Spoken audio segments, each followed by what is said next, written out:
Jimmy will be ready for the work session, but he's planning on being here for regular session. That's no problem. Tow truck is big thing over there.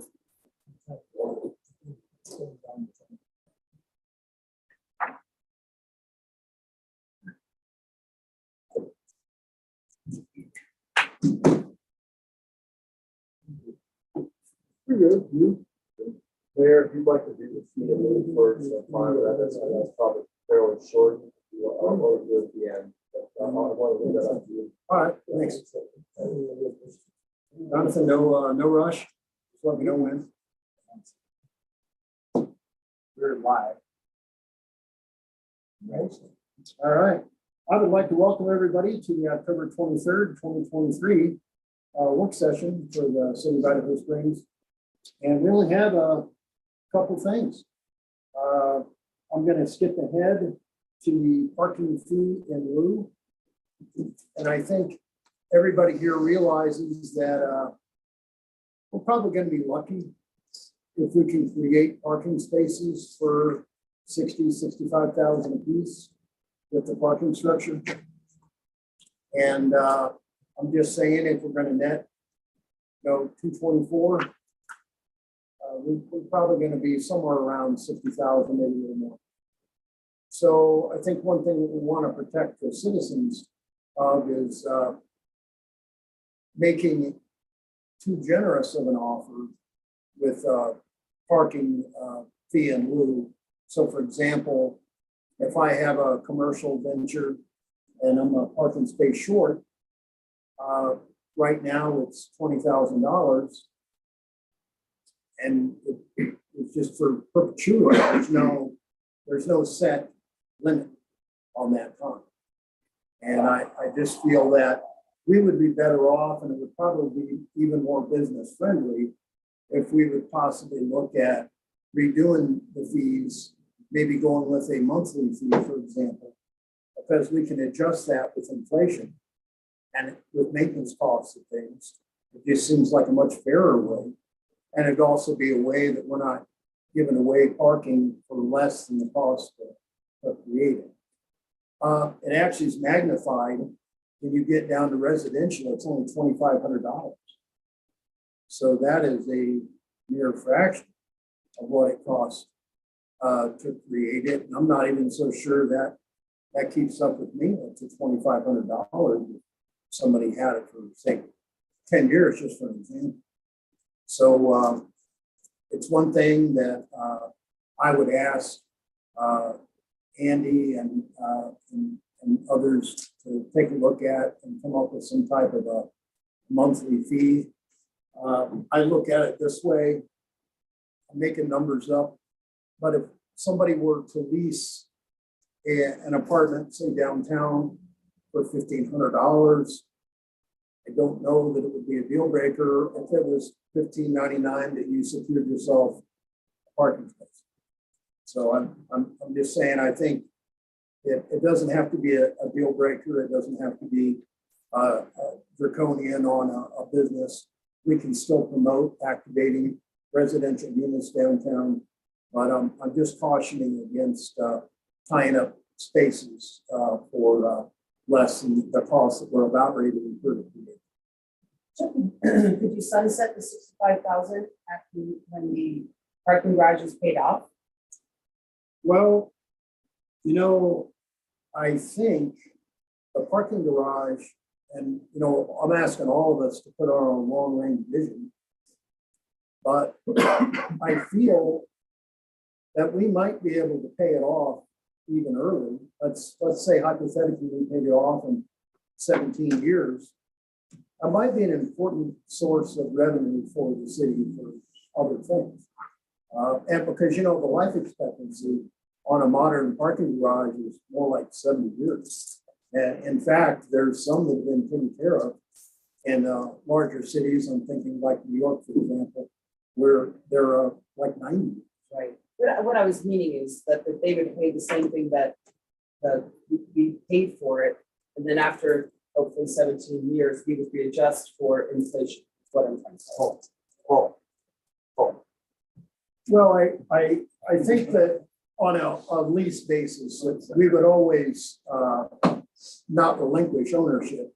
It'd be a city asset on city land that was built. And, but we would have, I'm only suggesting a fair return, not anything that, you know, would be a deal killer for folks or, you know, like right now, I'll give you an example. Maybe somebody wants a boutique hotel and they're 1 or 2 spaces short. Well, to ask for $20,000 or $40,000 all up front for 2 spaces, it actually might be difficult.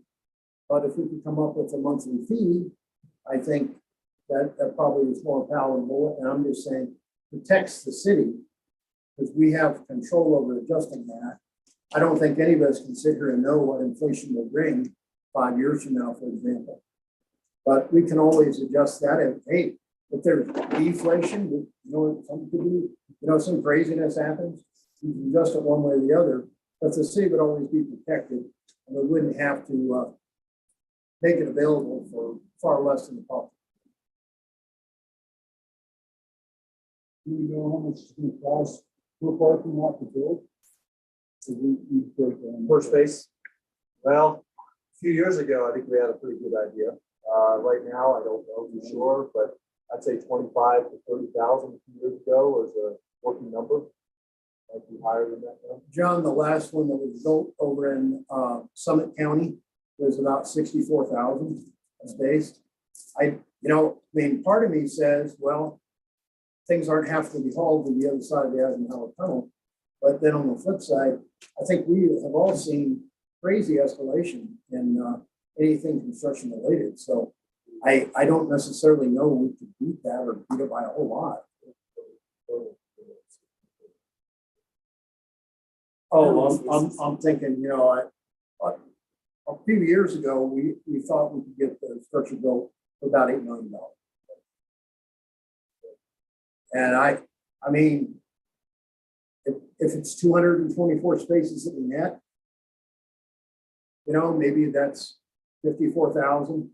But I would suggest that figure has slipped. I mean, it's been a few years, and I would just say if we were in the, I think it's a rough guesstimate, 60 or 65,000 kind of a arena.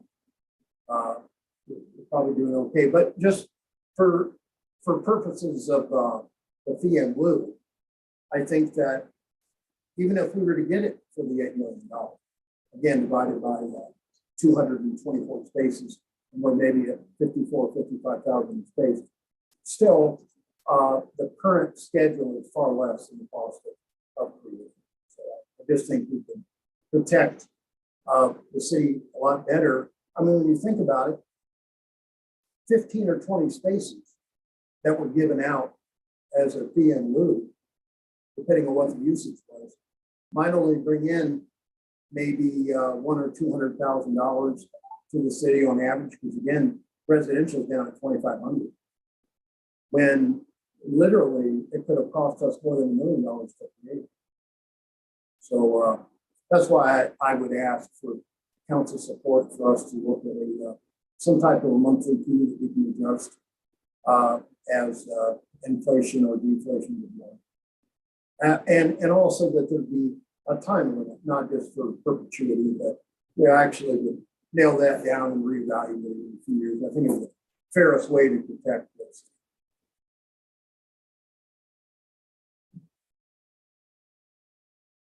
Would you be all right with that? Yeah, I would. How is Summit doing it out of curiosity? How are they doing in lieu? No? There's several communities that do it. I don't think they did it for their, I don't think anybody's doing it exactly the way that we're doing it right now. But yes, I'd be good with this. John, you think that'd be all right? All right.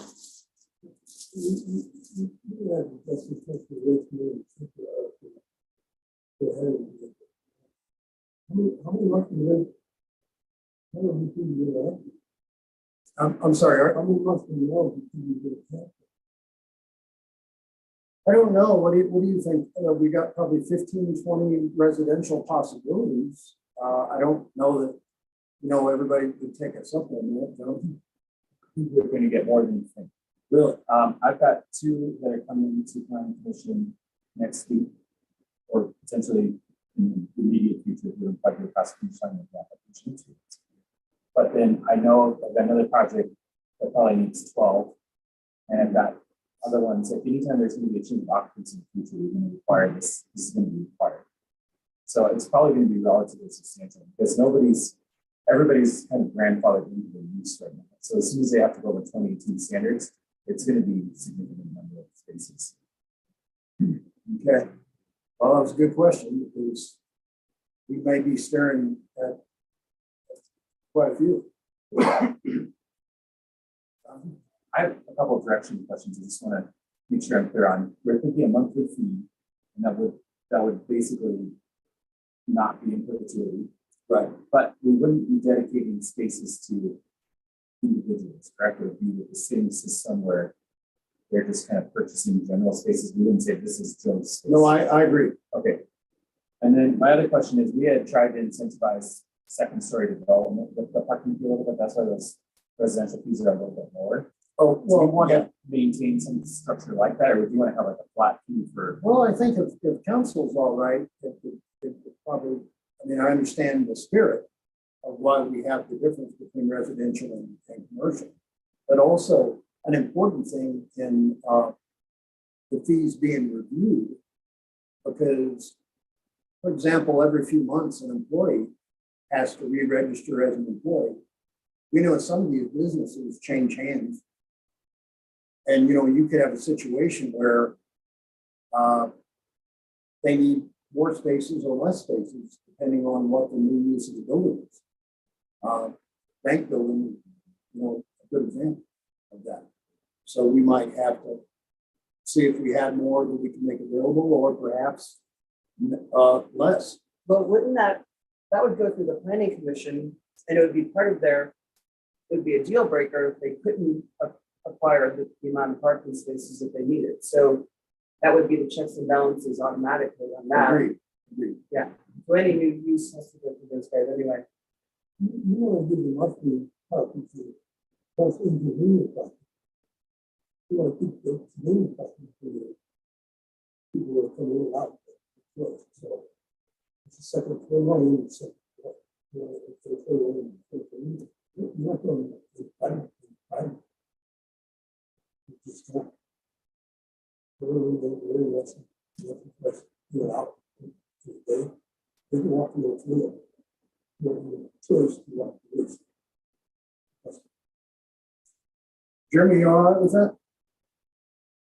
Well, I think where we're in town, we don't have enough residential to support the businesses in town. Therefore, when they don't have enough employees, they have unseated tables, which is a tax revenue on the city. I understand the fee in lieu of it makes complete sense. I just think this should be a little. We've got an opportunity to increase the downtown residential and subsequently have employee housing, which is part of our, what impact our business. Maybe we should focus on that, keep that $2,500 as a set thing and incentivize getting those units occupied. Start fixing that part of our economy. Doesn't matter how many parking spots we have. Go to the short 15 employees, they can't see the entire restaurant. It doesn't matter if we have 40 parking spots. We're not generating tax revenue per visitor if we're not serving those tables throughout the day.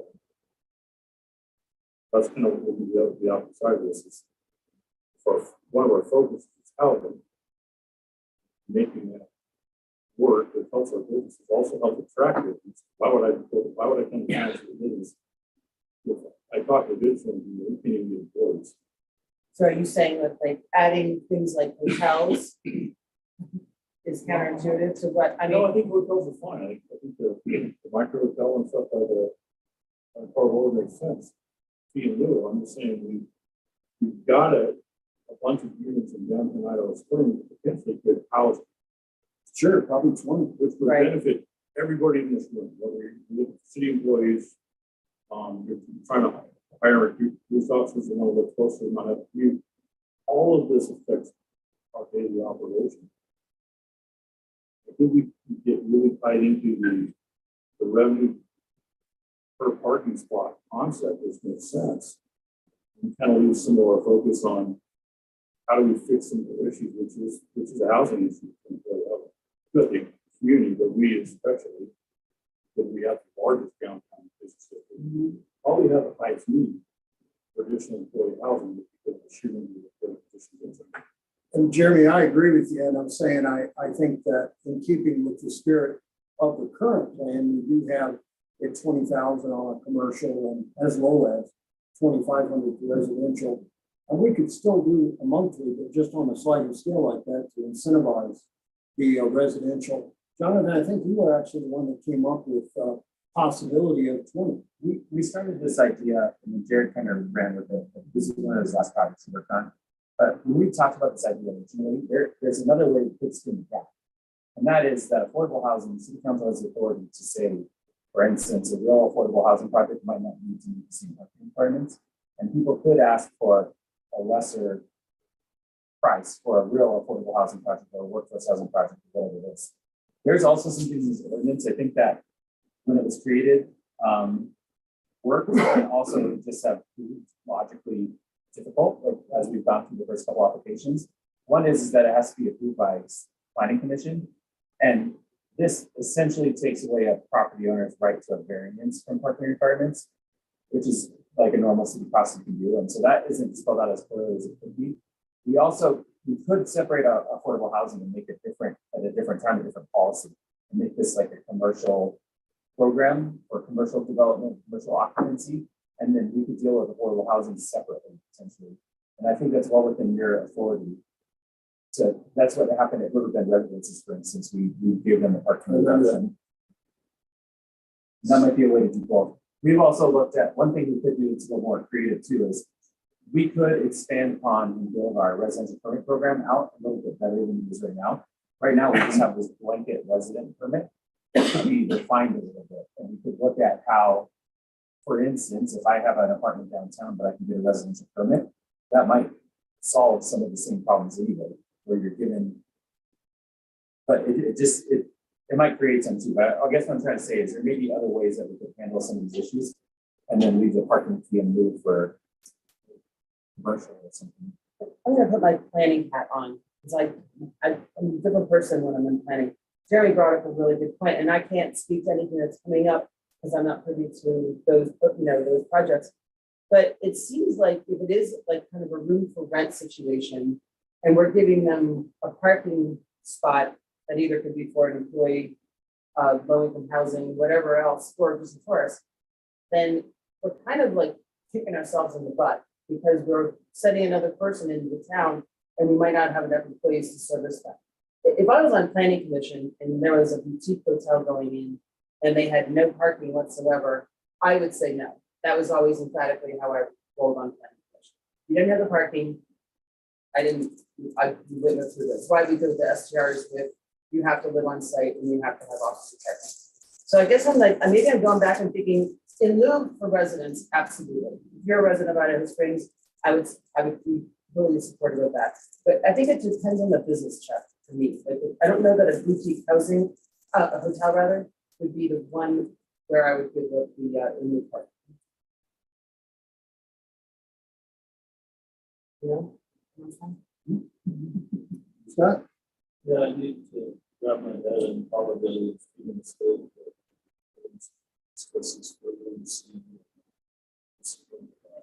Well, I know we're going to have more opportunities. I was just hoping that council would give some general direction for us to work on some ideas because I think there should be some type of a sliding scale. Yeah, that'd be great, if we can activate some of these housing units that have historically been housing above commercial. In downtown. That's definitely been in the works for a long time, and I think I was on council when it was reapproved that was let's go forward with that. And I know that John, I think you did at least bring up the in parking. That's why we wanted to do it in the new program, because that's why a lot of those units don't get included. I was gonna one thing we could do is we could write a staff report that lays out some alternatives to how this could work. So you guys could have some numbers and thoughts, and this probably doesn't go back to planning commission. It does or doesn't? I think it should. They developed this ordinance, so I think that that's something that's what I was wondering if the direction is going to be was to take this to planning commission. But I could bring something back, or whomever could bring something back here and look at what the model could look like. I mean, it sounds good because I'm just cautioning that right now, I don't feel the city is protected as because we have offered them up for all types of various uses that Right. far less than it's gonna cost to create. And somebody could have that 20 years from now. Oh, And I agree with you on that, Chuck, but tightening up the rules. But again, it's really hard to switch between council and planning if you haven't been on there in a while.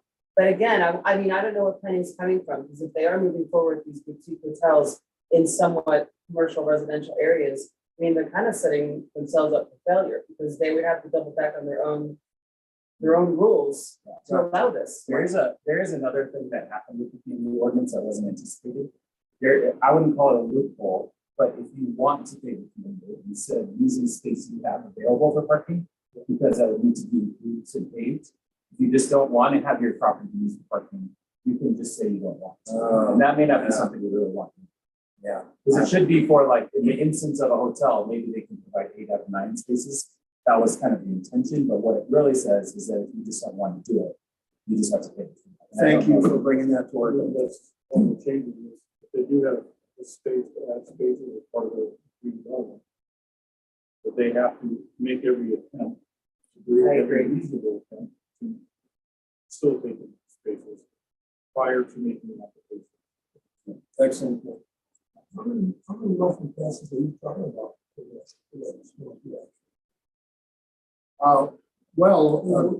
There's a total net of 224 is what we're projecting, right? But we won't have all 224 of those just because I know that CDOT is going to demand some for their purposes, like throwing numbers out here, but I think we're looking at starting with 20 electric chargers, just for example. We really haven't negotiated the last parking space, but if we netted 190, I think we'd probably be doing good at this point. How many monthly passes do you want to give? I mean, this is just getting going, so So this isn't for the tourist, it's for the city. It's not, but It's kind of a nebulous, because we wouldn't be giving actual passes.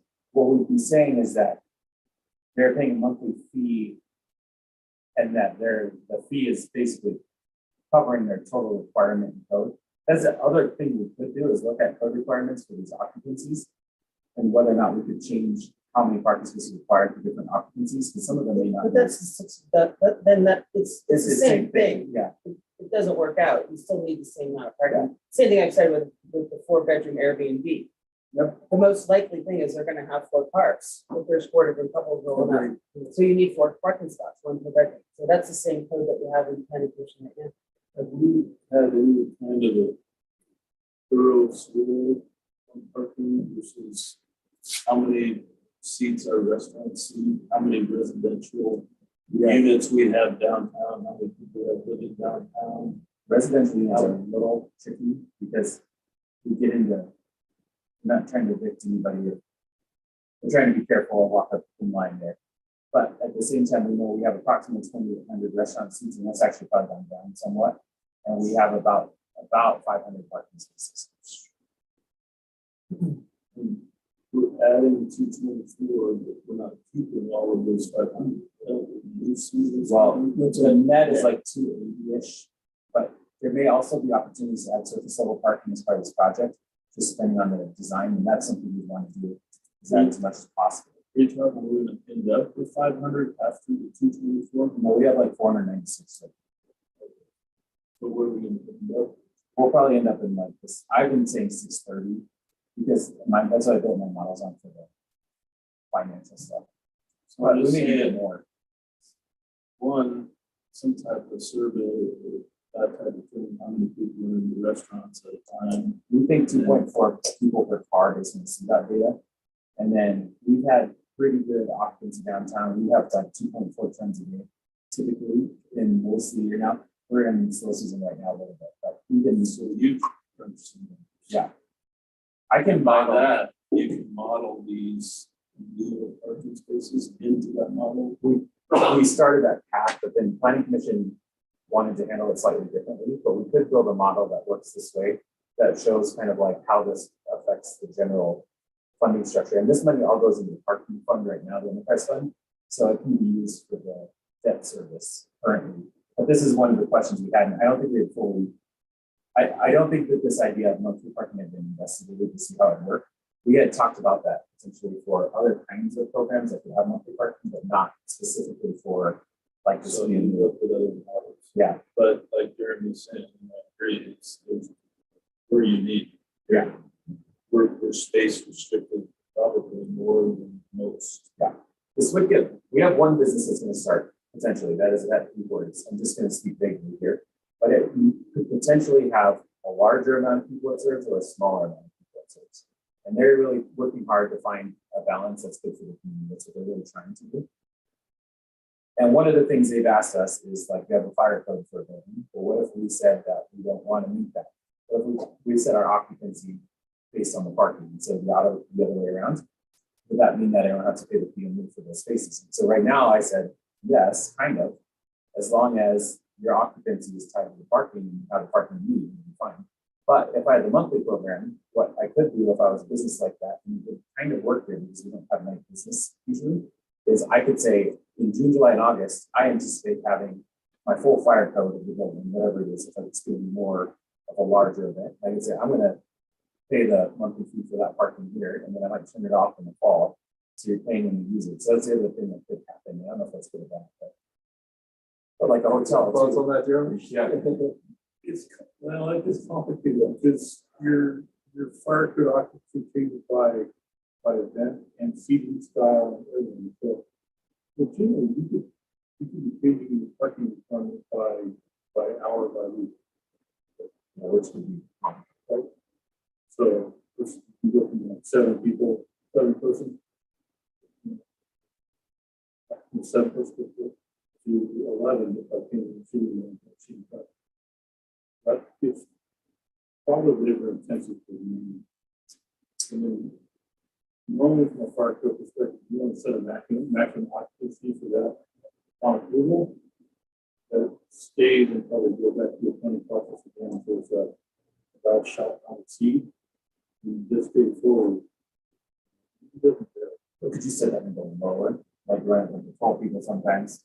It's like an occupancy of 70. You can, but we normally don't do it. Once we set the goal by occupancy, what type of businesses, what business is going, how they see it going, how many people do they anticipate? Actually, how many extras we have, how big we have, a bunch of buildings that kind of work. Normally, when you set it, it's set for the duration of that occupancy. So it's actually. Change use, right? You said in the. Well, event halls are different. So like if you do an event hall and you've got a dance, so it's 25 people per square foot. We would do the permitting for that event usually, which goes in their liquor license. A lot of times that's when we make those allocations. Okay, for this event, you can have this many people within your occupancy because you're doing this. But when you go back to regular operations, it goes back to default. Right. It's all doable. It's just hard to manage from the perspective. It's a moving target. I've never heard of them That takes a changing lot of before. staff time, I think. Coming from the restaurant business. Like, And I know that we can't talk about specifics, but there is a building that's being rehabbed that was formerly a hotel and it was a boarding house, and now it's been recreated hotel, and it has a parking lot right next door to it. And that parking lot is also used by the wellness center, my understanding. I often thought that we had exchanged some parking spots there, not only for residents, but also for the club. Did we not do that? Because isn't that the same in lieu of? No, we own that building, and that Not building, we don't own the building, We own that parking lot. right, we own the parking lot. Right, and so what happens with that, and you guys have already voted on that project, but that project didn't technically change occupancy. It was used differently, but its occupancy remained the same. Okay. So it was, we have that 2018 point when the parking requirements changed, so it met with the parking requirements. And so they can just park wherever they want. More or less. We change the use. That's where we Right. get, that's the occupancy issue, that's our trigger, and that's where we get into trouble a lot downtown, is because, and that's the other thing we thought about on this project, is that the difference between retail and there's a couple of uses downtown that could be very similar in parking requirements, but that change in use really triggers a lot of really difficult things for our business owners and our, property owners and everybody in there, and that's where we're starting to increasingly run into issues. We had the same issue, and this is, we've addressed this in other places like ADA access. You have to have an accessibility of 500 feet to an ADA accessible restroom. And so for us, that's one of the reasons why it's really important that we have restrooms in Citizens Park, is because we can almost provide ADA restroom access to most of the buildings downtown, even if they're not able to, because a lot of them just can't. Yeah. So these kinds of things are just things, like you said, Idaho Springs is different, and we just have to we can't just use the same wheel, I think. So there's no number at this time, the number. So there's gonna be the fee for the electric program, charging station? Oh, I sure think that's part of the plan. The only spaces we cannot charge for are those spaces that are dedicated to transit. That's what the mayor was speaking about earlier. CDOT, they haven't given us an exact number, but they're gonna ask that X number of spots be dedicated to transit at no cost. So those won't be revenue producing. And some of those may be electrified, some may not. Whether electrified though that our spots we are going to charge for the parking truck. I don't really get a kickback on the electric park. Negotiate. So how do you classify it?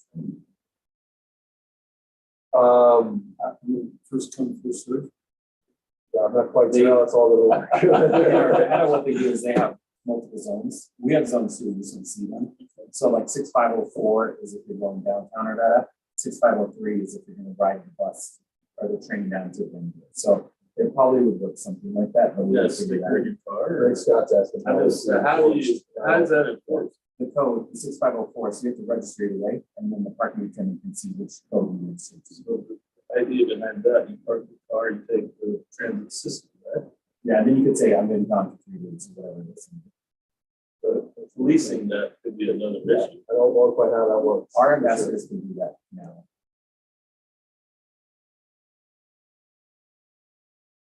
All right, anything more before we move on to the exciting topic of budget? Maybe just a little bit on the process. We yeah. have a planning commission meeting next Wednesday, November 1st. Yes. We have 2 FDPs. Yes. Scheduled for that. That'll be Right. If council's okay with it, what I would suggest is this be prepared as a work session item for planning commission at the December meeting. We already have some work session items that are planned for that meeting, and then we bring it back to council. All right, that sounds excellent. Everybody all right with that? Yeah, thank you. And I think we have a new staff person to help us. with Oh, this. yes. Absolutely. Maria, thank you. All right, last up, the proposed 2024 budget. All right, Mayor, everyone has the first draft of the budget, and what I'd like to do tonight is focus mainly on the highlights. Certainly if you have questions on the spreadsheets, understanding those preliminary, that's fine as well. But if I may, I'd like to just walk through similar to what we've done the last several years, is go through the highlights that affect all departments, individual departments, and then the improvement fund, which affects all departments as well. So I'll ask the department heads to come up to the table here so they can be an active part of this conversation where it affects their operations.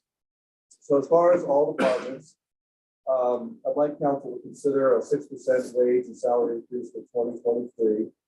We still have high inflation. It's not as high as last year, but over the last year, the CPI increased by 5.4%. We are also in the midst of a salary survey, this compensation survey. We do this every 2 years typically. And we're just about wrapped up with that. We're bringing that back to council next meeting. And there may be some salary adjustments based upon that market survey and the salary ranges that we propose council for adoption. Employee health insurance premiums will rise by 5% in 2024, which is relatively modest when we're talking health insurance.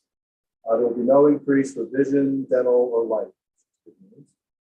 The city pays 80% of the employee health and dental premiums and 100% of the employee life insurance premiums.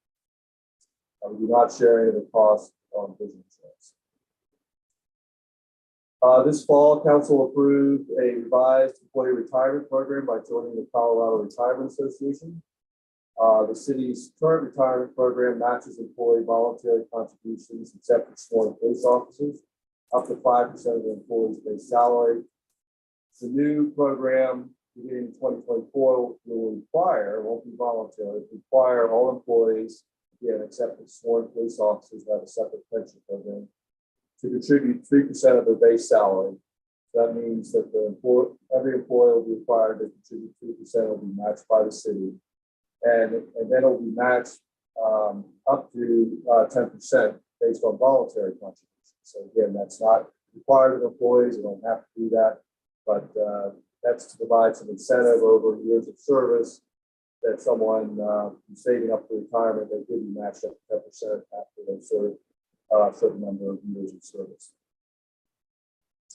Any questions on that section so far? Okay. All right, let's go to police. General fund, Clear Creek County has formally notified Jeff Com of its request to transition to Clear Creek County Sheriff's Office dispatch operations to Jeff Com. So that's official. Chief, if I misspeak here, I'll let me know, but this is what I think is the essence of it. If the request is approved by Jeff Com's board of directors, then the transition will likely occur by July 1st and include substantial cost savings on our dispatch. Does that sound right? Okay. We don't know the exact timing. We don't know the board's final decision on it, the Jeff Com boards, but that is the process. So budgeting is a little bit tricky for the dispatch next year right now. You were planning on half the year would be as it's been under our IGA with the sheriff's office, and then the second half would be what it would be with Jeff Com. That's something obviously, I think there's going to be more information about that office here in a couple of minutes.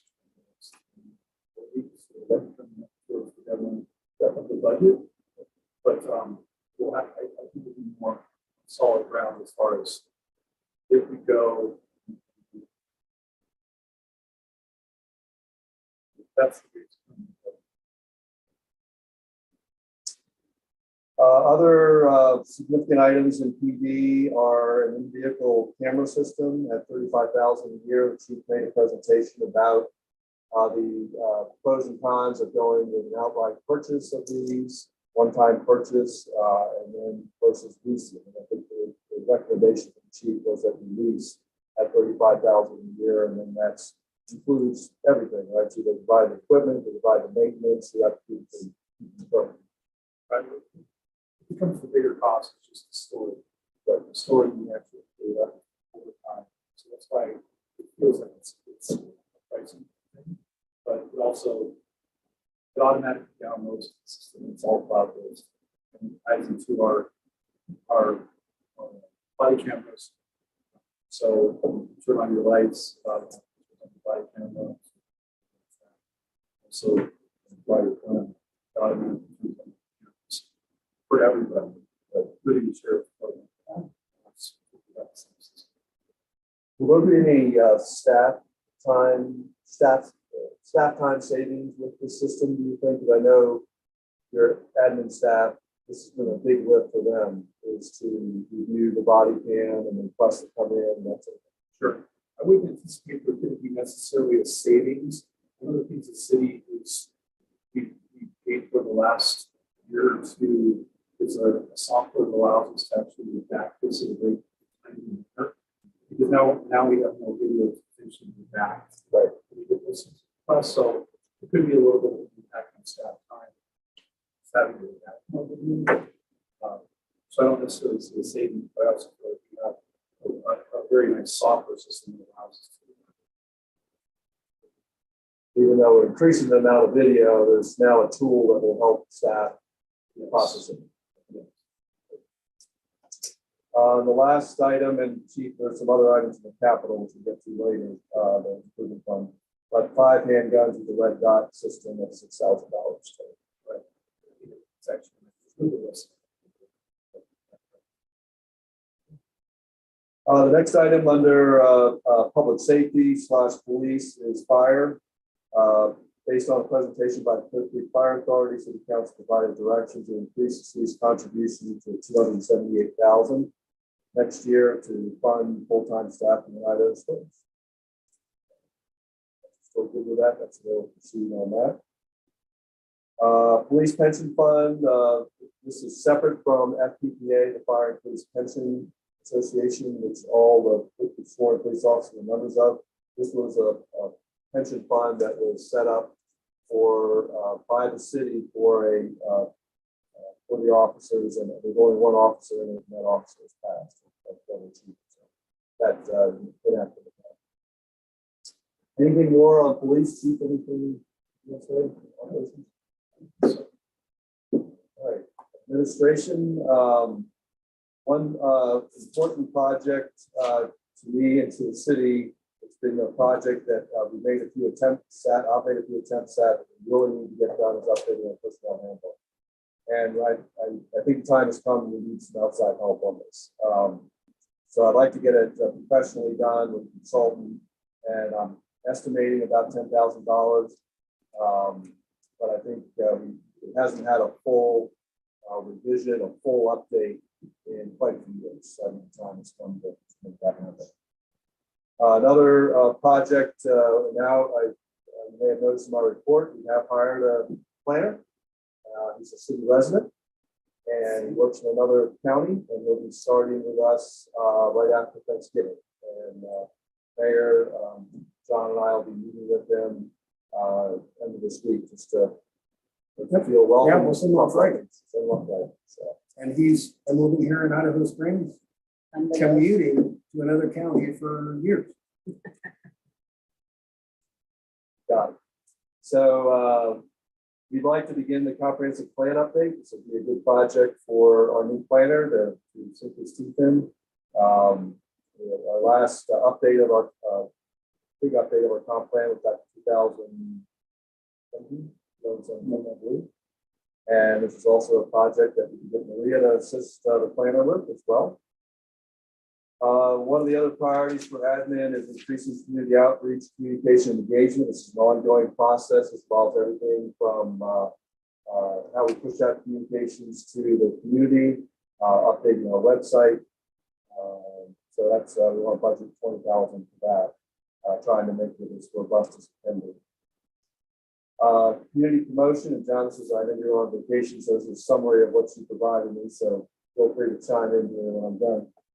Increase Independence Day celebration budget to $50,000. Increase holiday tree lighting event budget. This is a big one. Building inspection. We've had some discussion about our building inspection services. Issue another RFP as we do periodically with the services we contract, or whether we want to bring it in-house. And I think right now I'd like to leave that option open. We do get revenue in from our building permits. So when we bring back the new salary schedule, I'd like to include the position of building official / inspector. So that leaves open the option of transitioning to an in-house position if we choose to go that way. We need a little more analysis on this, to be frank. I don't think we're quite ready to make it happen. But I think in the upcoming months, I think we'll have a better, clearer picture whether we want to issue another RFP, go that direction, whether we want to hire in-house, or maybe even partner with another jurisdiction. Mayor, does that sound like a good way to proceed? Yes, thank you. I thought it explained very well. So we want to keep that active. I don't think we're quite ready to say we're ready to hire in-house because it needs a little more analysis. There are some considerations there. John, I'll stop there. Do you have anything you want to add to admin? No, just so you know, the Independence Day celebration, would really like us to purchase a stage. We're gonna get increasingly, I agree, pleased if we have to rent them. And so that's really the reason I did that. We also get so busy on that day. We just need a little extra help in terms of hands. We just don't have enough staff people to do it. By the way, Jonathan, I'm sorry, but I just think it's important council do this. I believe last year's stage rent was $5,000. Yeah. So if we are successful, as in the budget at 28,000, we can literally make that up in 5 or 6 stages. And we also have been getting deals on bands for some time that are not realistic to what we should be paying for them. So this is reflecting just, the same increases in prices as everything else. And the stage is in the proposed budget under the improvement fund. Yeah. But our firework contract is good for 1 more year. We've got a really good firework contract, so we can look at that. We'll probably have to look at that next year. But what we're going to do, we'll talk about that. I think our holiday lighting contract is coming up too. Yeah, that was our last year under that contract. We've got a really good deal on that, and he is aware of that. So we'll probably want to talk about that really soon after the holiday season, just to try to lock it down. Okay. Nothing to add then, Question on the building official, is that, can you determine if that would be more economical route for us, or we need a little more analysis on that. an analysis on management versus now versus managing the building official? Is that under your umbrella? Yeah, that's actually the admin, but yes, yes. We just need to talk that through a little bit more. And Scott, I just want to chime into this too. I think all of us are keenly aware that not only is it a budget issue, but it currently is really a satisfaction issue. I think at the very least, in my opinion, we're looking at a new RFP. Again, we'd have to with our contracts, but we also want to look at this option. I don't know how the- I mean, there's years that there's more building, less building. Right. And I don't know how simple it's, they're tiered, but they probably get a basic need and then they get fees on top of how much work they do. So when you look at economics of it, probably should look year to year, because some years they'll go on, some years nothing. Very Fair. On a big project, we get a spike and then it might be relatively flat for a while. right now, it seems like a lot of stuff. Right. Okay, so more to come on that one. Public Works. We have been saving up money in a conservation trust fund from the lottery. We get funds for recreation each year, and we've been saving those funds up. So we've got about 90,000 there that we can contribute to the CRC Park Playground Rehabilitation Project. So that's shown there. 1% street sales tax fund. We anticipate part of that fund would be used to Virginia Canyon Road and Virginia Street reconstruction, phase 1. Of course, that's mostly a utilities project, replacement project, but there is the at-grade improvements to the street, and so I think it's appropriate that we allocate part of that money to that project. Ramp fund, each year we have a placeholder maintenance and repair about 100,000. Striping, curb repair, pavement repair. That's the fund that we use for reconstructing Colorado Boulevard, and we deliberately maintain over $500,000 in there. So we build that up and also do annual maintenance as well with that fund, Colorado Boulevard. Park and Enterprise Fund, the big news there, of course, is we got the raised planning grant. We're working on an agreement with the Federal Highway Administration. They'll be coming to council to be able to start using that $2.4 million for design and engineering. And then the good news also is that DOLA established a new program called the LOMA program. It's a local match program. And we applied for that. So they're going to give us a goal of an additional $250,000 that we can use with our raised planning grant to help us get that match for that federal money. So that's really huge. So next year, we plan to really get into the design and engineering for the parking structure and for the building of, and then construction in 2015.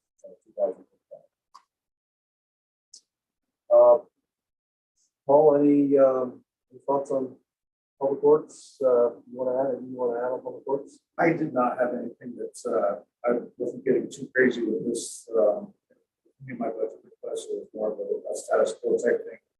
I really wanted to get a better feel for really how the budget process worked before I started trying to change gears here. Sounds good. What's on public works? All right, water resources, water and sewer, water enterprise fund. What's proposed is a 3% water rate increase and a 2% wastewater rate increase next year. This is the recommendation out of the rate study that we did a few years ago. And also these lower rate increases are also enabled, made possible by the 1% sales tax. That's now for water and wastewater improvements, trying to mitigate some of these rate increases.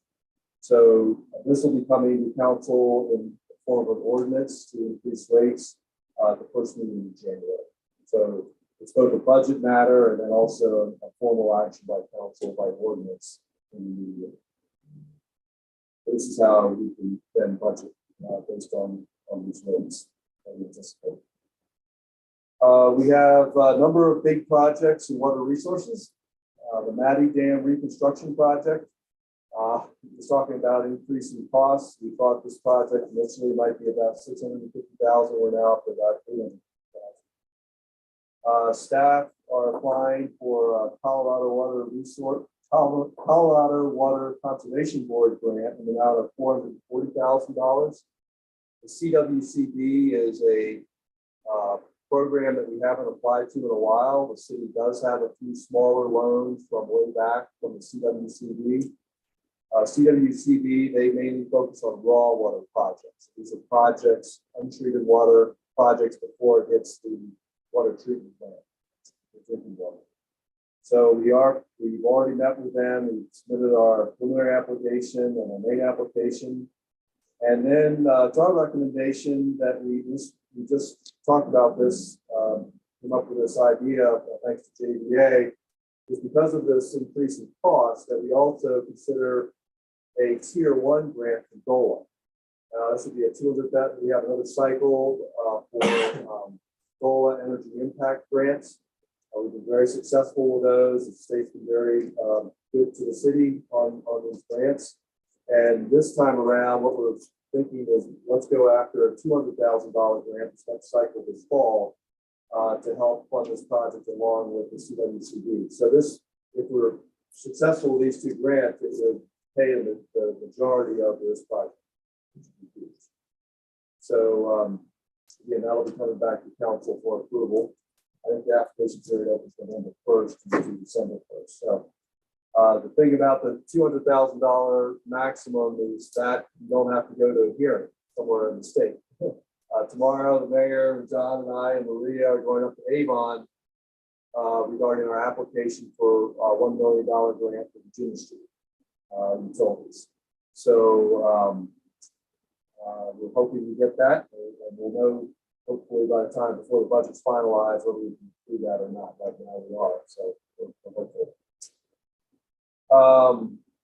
Chicago Creek Water Main Replacement Project Phase 1. We did receive a DOLA EIF grant for $1 million for that project. We'd like to break it into phases based on what we can afford. So it'd be $1 million from the state, $1 million from the city, and maybe a little bit more to get the first half of that project done. It's about a $5 million project. So I'd like to see if we can get about half of it done, the lower half.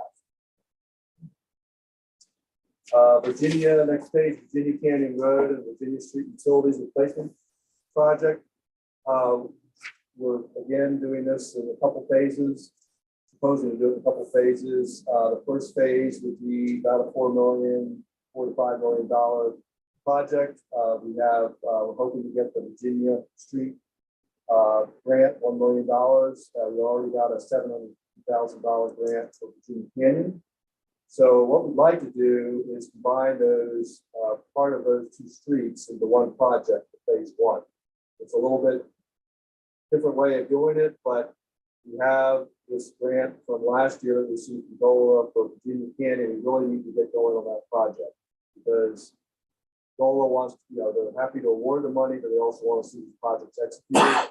And even though we're seeing really big numbers with these projects, it's important, I think, that we at least start on a phase one based on what we can afford. So the idea is that talk to the engineers about it with Paul, and I think we can make this work, is that we do part of Virginia Canyon and part of Virginia Street where they intersect there as one project. And as phase one, and then we can use the DOLA grant for Virginia Canyon, and we can also use, we hope to get it, for $1 million for Virginia Street. So that's where we want to get started. We also have applied to the state revolving fund to help us fund the phase two of these projects. That would involve low interest loans and forgivable grants. So again, we're early on in the process there. That's quite a long process. We'll be coming back to council with more information on that as we get into the new year. So we're trying to get these projects completed. That's the goal, is to get them done completely. But I think it's also important that we do get started with what we can afford now. The last project is the Montaigne water tank replacement relocation project. Staff will be asking for grant funding to assist this project. We aren't as far along on this project. Again, we need to come back to council on what we think the preferred location is. We've already talked to council a little bit about it. The tank is right now located right next to a single family home up off of Divide View, and we want to get it relocated and get a new tank built. This is a priority project because of a recent survey by CDPHE earlier this year. They said we really need to get this replaced. And so we're keeping in touch with them, letting them know our progress on it. We're already in the design. We're working with the Forest Service on a possible location of Forest Service property right above Montaigne Park. And as you can imagine, there's a little bit of bureaucracy involved with that, but we are making some progress as well. Ed, did you want to add anything on water resources or operational capital?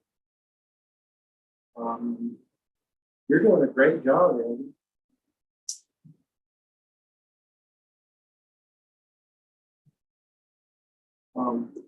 But yeah, the dam turned out to be way more expensive than we thought it would. Mostly because of the increases in concrete.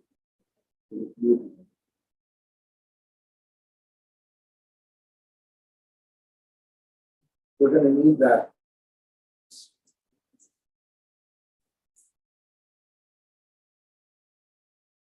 And we're thankful for 1% sales tax. That's We are very thankful. moderate the increases, and also they try to knock out some of these capital projects. The costs have just skyrocketed. And that which grant, WC, that one grant that I'm working on, looks like CWCD. it looks really good. We're cautiously optimistic. Cautiously We have a optimistic. presentation coming up next month, I think, on that. So.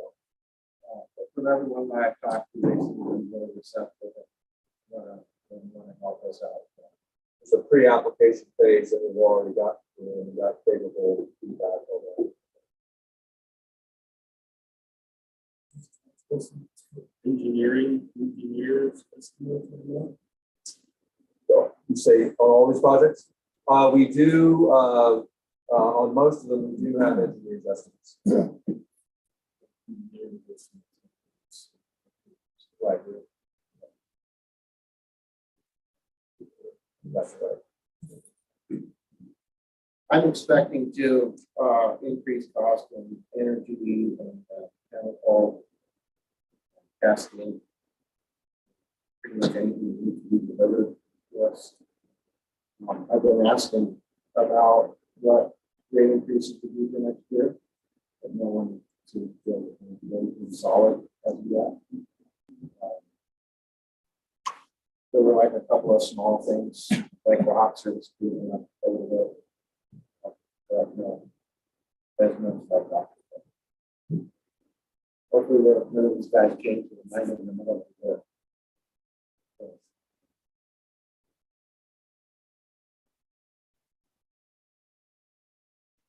Milton? Good. Thanks, Andy. Thank you. All right, and now back to the fund that affects all departments. That's a sales tax improvement fund. Absolutely. To fund all these projects, we're talking about bonds. We have applied to the state revolving fund, which is where we got our low interest loans for the wastewater treatment plant. We got $2 million loans, low interest loans, like 0.5%. So that is, we're seeking, trying to see how much we can do with low interest loans. They also have some options of forgivable loans, which they treat them like loans, and you have to handle them like loans, and then they forgive them. But not only do we put it in this year's budget, we do a loan or a bond goes into the following subsequent year. Yeah, that's right. So that would be affecting the budget next year, 2025 budget. The interest rates are still that low. I imagine they've gone up a little bit, but as a disadvantaged community, I think we still qualify for the lower interest rates. So they're probably going up a little bit. But not issuing bonds, but maybe the loans instead of all. That's the way I'm going right now. I don't know if that's going to get us all the way there. That we'll have to have a discussion about some other options as well. We are. All right, sales tax improvement fund. Let's see. We got $125,000. We got half of the Trek Foundation Award this year, and then we're getting another $125,000 next year. That's an award of $250,000 for trail construction. That's the way that Trek wanted to structure it, half of UC this year and half next year. We're still having the budget, but obviously we can't spend it until we receive it. The Argo Gondola Advance for trail construction, this would go towards phase 3 construction. Right now we're in phase 2 construction of trails. So if we get that advance in the new year, we would go to phase 3 construction. We wrote the RFP for trail construction that's going on right now, that we have the option of staying with that same firm if we're pleased with their work and having to go on to phase 3. So that we would have to bid it out again. So that was already part of that RFP. You know, if it's pretty good funding. And not really, have not. Yes, yes. We will be good there. That's the way that we do. CPW grant for Shelley Quinn ball fields improvement. As you know, we did the master plan, council approved master plan earlier this year for redeveloping the East Field area into multi-uses. We just had a meeting today with CPW on our application that we submitted. They gave us some feedback. We're getting them some more information. But we're applying for a $1.25 million grant from CPW. And we would match that to get to phase 1 of that work done. So we'll keep you in the loop on that one. There's a hearing, I think, in January, and then we'll have a better idea right after that if we get that award. We received $800,000 previously for the public works facility that's broken ground. We're going to replace one police patrol vehicle next year. Also, Chief has requested 2 electric bicycles to help with patrol on the boot camp and also on the boot camp. Yes. New information about the Sure. Information got really last week. It sounds like manufacturer used is actually not, they're going to accept orders first couple, like, 3-day period in November. Okay.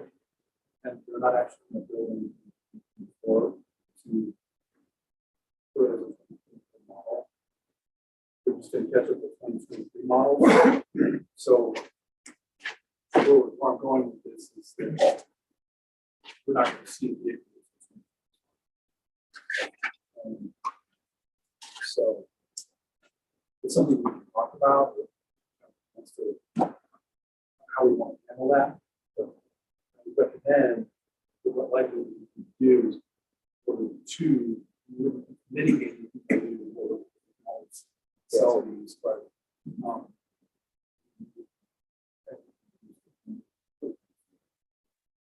so essentially that's two. What we recommended is budget for 2 and 25 and then the next year. And Chief, would you like to, I know it's been the practice to sometimes the way the cycle goes with the state contracts, you need to place the order before the budget's approved for the subsequent year, which is the position we're in now. Would you be asking for the okay from council to go ahead and place the order for 2 vehicles? In November. Yeah. So yes, So that's you place the order next month. yes. Yeah. So You place the order, it's like, I believe, 3 days, first 3 days in November, is that the time frame is? And we would be requesting to order 2 police vehicles, but we would not see until 2025, part of the 2025 budget, but therefore eliminating the vehicle in the 2024. You do that, you $47,000, is that an estimate, is that locked in price? That price, we'll all know more once we sign that, but the price is, that's a little bit, it's a little bit low. It's closer to 55 to 58,000. part of that's driven by whether you transfer over equipment or you have to buy new equipment. Correct. So I just want to make sure council's good with it. If it's okay, Mayor, I'd like to ask for the okay at this time for Chief to go Yeah, ahead I and think place Chief the order. really needs that. He's looking at, maybe the next 2 weeks. Is council all right with Yeah. doing 2 for 2025? If it doesn't really use this window for you. Right. I usually look at it the same window for you. Oh, okay. That 3 days, a 2.5 day period, when you order the 3 vehicles. When you lose the window of production, you won't be affected. Will that put a burden on you up to 24 as far as vehicles? I'm hoping not. We should have the 2 that council approved. Well, this goes When back was it? actually Well, I 2 forget. years. But so there's 2 we should be delivered here in November and December from prior. So All right, so it's unanimous. Right. So thank you for that. sorry. And it's still subject to budget approval at this Right. time next year. Yeah, exactly. All right, let's see. CRC Park Playground, we're early in the design for that. Could be pretty expensive, depends upon just how far we want to go with that project. Playgrounds are expensive. We do have 80,000 to work with from the Conservation Trust Fund, as I mentioned, that we've saved up to help go towards that project. And I think it's our thought and recommendation that we consider applying for a GOCO grant as well for that. I think we're now spending GOCO's grant they last gave us for the trails construction.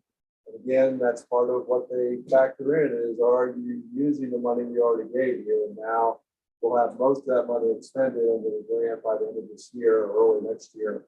So I think we can then be in a position to say, yep, we got those trails built thanks to GOCO, and now we're ready to move on to redoing our playground. We did have a very successful public event, open house last Monday. Wasn't a lot of people there, but we had both kids and adults who gave their thoughts about what they'd like to see in a playground. So Paul was there for the duration, and thank you, Paul, for all your interaction with the group there. Appreciate that. So more to come on that. Let's see, I mentioned that one, portable stage, we mentioned, public works facility, we're budgeting probably about 1.5 million for next year. I think we've broken ground, we're gonna be receiving the pre-engineered building this fall, so I imagine that will be a big expense that will come out probably out of this year's budget. So I think it's about a $3.3 million project all in. So I'm thinking we will spend about half the money this year, and then the rest of it will be spent next year. That sounds about right. Renovation of the former bank building for the police station.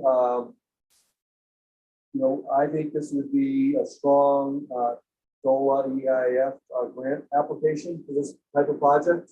We applied for a lot of utilities projects. This would be a project helping our public safety.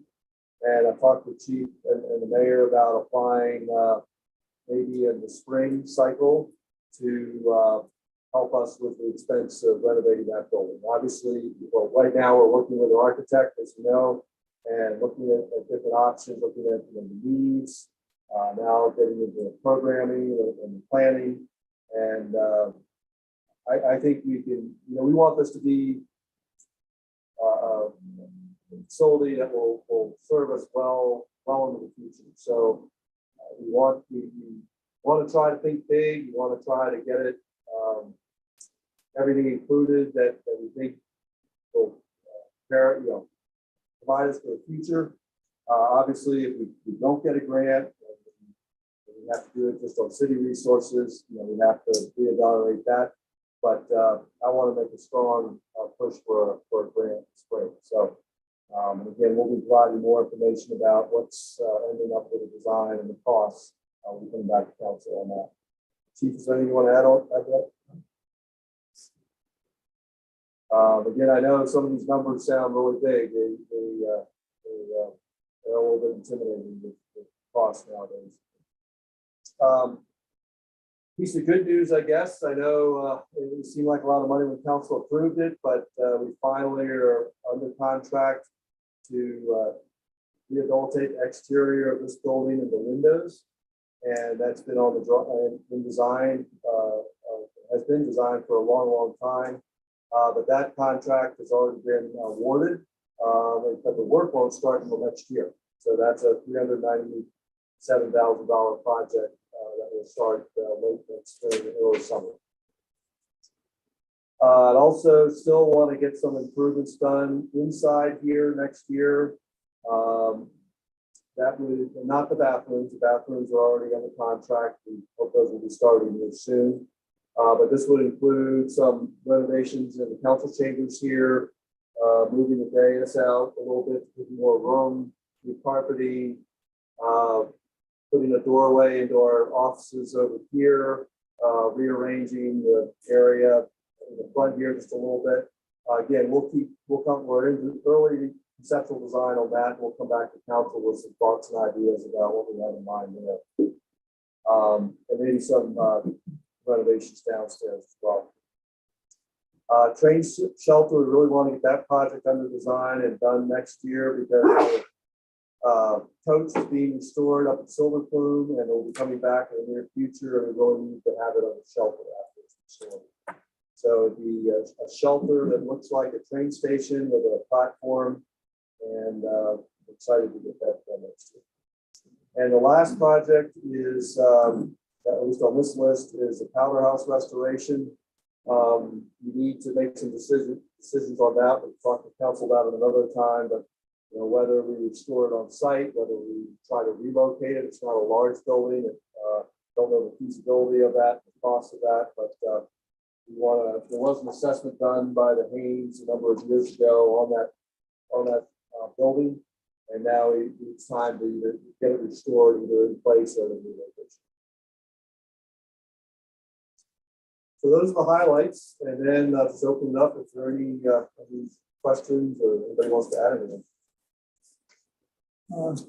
Going back to the contributions to the employees, you get 10% of that standard in this time.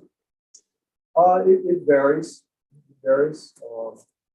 I mean, I hope we feel pushing. I mean, it's quite That's very good. I hope the employees take advantage. I mean, the corporate having 6%. That's 18 days. We only have, I think I mentioned, we only have about half of our employees other than police officers who are even participating in the program now. So it's going to be a big adjustment for them going to, granted, they're getting dollar for dollar match up to 3%, but it is an adjustment for some to say, okay, now it's required, I got to do it. But the company that came and talked to us, they have education for Yes, the employees, right? yes, And I feel that's a big part of it. that's The the guy section that's doesn't coming up. know the benefits of it, he's not gonna do it. We do have a representative who was here at our open enrollment that we had for the employees, benefits for 2024. And he has a day scheduled coming up here this fall to do one-on-ones with employees. Yeah, I can see it for the day. That's great. I understand individuals, concern with, with mind, the life, but if they implement things that look at, I think it's not. I don't know. You go from 3 to 10 in the shop. Right. 1%, you. And I think that's so important, and I would just ask, when in your life do you have an opportunity to double your money? With safety, 10% is it's just an extraordinary opportunity. And I absolutely agree that, we have lacked education. And I really think that's one of the big reasons why we are going with the company we're going with. When I heard a 50% participation level, I was very saddened by that. It goes back to education. You don't know incrementally. You need to be one time. I really should get it. Okay.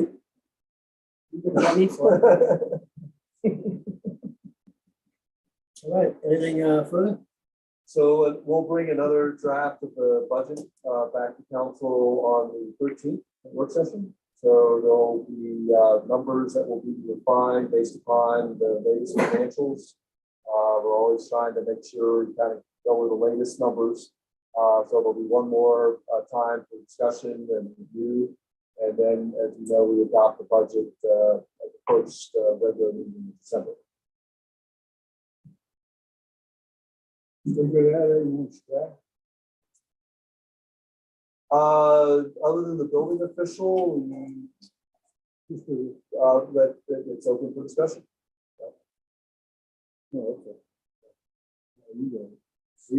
I'm very pleased that both Paul and Ed have been able to get us fully staffed, or at least fill several vacancies that they have longstanding. So my thought is, you guys speak up if you feel otherwise. My thought is to try to get those personnel up and running and trained and hopefully working well, and maybe take another look at this for next year. Okay, I know that it's been, we've been running short staff, really all the markets. I think the goal is going to try to fill the positions we have. I know it's been Chief's position as well, and he's now about to be fully staffed. So as of today, you're fully staffed, right? Because they're hiring a police officer. So I think that's kind of the focus right now, and then maybe look at some other positions in the new year. But if anybody feels any different, this is the time to talk about it. But that's kind of my approach. All right, well, if there's nothing further, we'll come back in about 10 minutes and we'll convene with our regular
when we're ready. You're good to go. All right.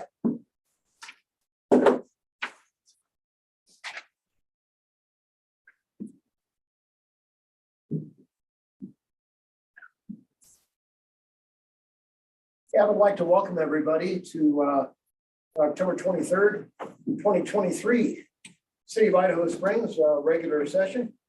Call to order at 7 p.m. And I'd like to start off with roll call, please. Mayor Chuck Condon. Here. Kate Collier. Here. Art Cacavelli. Here. Scott Pennell. Here. Jim Clark. John Curtis. Here. Jeremy Jones. Here. All right, all please rise for the Pledge of Allegiance.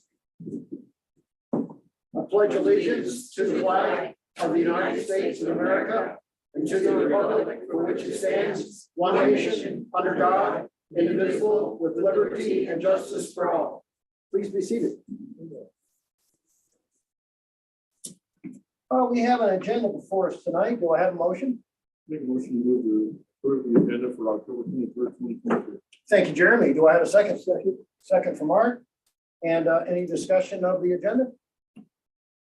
Hearing none, all those in favor, please raise your right hand and signify by saying aye. Aye. Any opposed? Does anybody tonight feel they have a conflict of interest? Well, I do. So I will be walking out for the vote on our only resolution. I will be in a Wonders area until the discussion and vote is done for resolution number 24. And John Curtis is, of course, will be filling in as mayor in my absence for that vote. I think this is the only time it's ever happened. But all right, moving on to approval of the minutes. There is a very slight spelling error, and it was that Kate Collier was going to abstain from the minute vote, not obtain. So it was spelled correctly, but you know how the spell check still accepts it. So anyways, with that modification, do I have an approval of the or first for the approval? I'll move to approve the minutes with the correction from October 9th, 2023. Thank you, Scott. Do I have a second? Second from John. Any discussion of the minutes? Hearing none, all those in favor, please signify by raising your right hand, signify by saying aye. Aye. Any opposed? All right, we will move to approval of the bills. Do I have a motion? I make a motion to move to approve the bills for October 23rd, 2023. Thank you, Jeremy. Do I have a second? Second. And a second from Art. Any discussion of the bills? Hearing none, roll call, please. Mayor Chuck Condon. Yes. Kate Collier. Yes. Art Cacavelli. Yes. Scott Pennell. Yes. John Curtis. Yes. Jeremy Jones. Yes. All right, I know we do have some planned public comment tonight. And first up on our list is Jen Jordan. We're carving the $1,000 potential sponsorship for the pumpkin smash. Please, welcome and come on up. Well, thank you. I'm new to this, so. Right up to the podium. Ready? Please. All right. Can you please state your name and address for the record? Sure. I am Jen Jordan, Hyden Truesdale. My address is 414 South Street, Georgetown.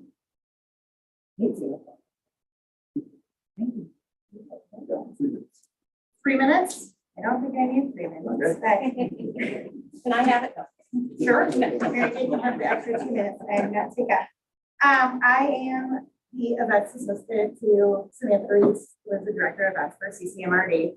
This is a pretty new role for me, so I have not done this before. Holler if I need to do something I'm not doing, but we are looking for support for our pumpkin smash event this year on November 4th in the ball fields. We have taken over this event from Scraps and Soil. Thank you. From Scraps and Soil. This will be our second year putting on this event as run by CCMRT. They will still do the education piece of it. We are supporting, obviously, composting of pumpkins and have a partnership with Fry at the quarry to take our pumpkin guts and use them in some of their reclamation packets. So we are looking, in addition to the $1,000 in support, which is really to go to support our volunteers. For this event, we're also looking for a road and bridge to help us with the truck to gather our pumpkin guts prior to the event, and then it will be delivered the Monday following the event, and then looking for use of images. Those are the three requests that we're looking for from City Council. If I may, have you had a discussion with Paul Crane, for example, regarding the truck availability or staff? I have not, I certainly can. I was just about to mention it here in this forum. Certainly, whatever is best, however we can best accomplish it, we'll work with other people to do. We just need, we know we need to be responsible for getting them from the ball fields to the quarry. Fred doesn't have the ability to do that on that day. So, but wherever we need to go with that, we can. All right, well, thank you. We will drill down on this a little more. Pardon? I said we'll drill down on this a little more. Okay. But thank you very much. Paul, I hate to put you on the spot. Does that seem like something that we could do? Yes, it's very possible. And It'd just be a matter of coordination, time, getting somebody out there. We already have a on-call person for that kind of stuff. I know that I've participated with the pumpkin smash for many, many years when I was running my trebuchet, but that it has broken. All right, good to know. Andy, anything to add?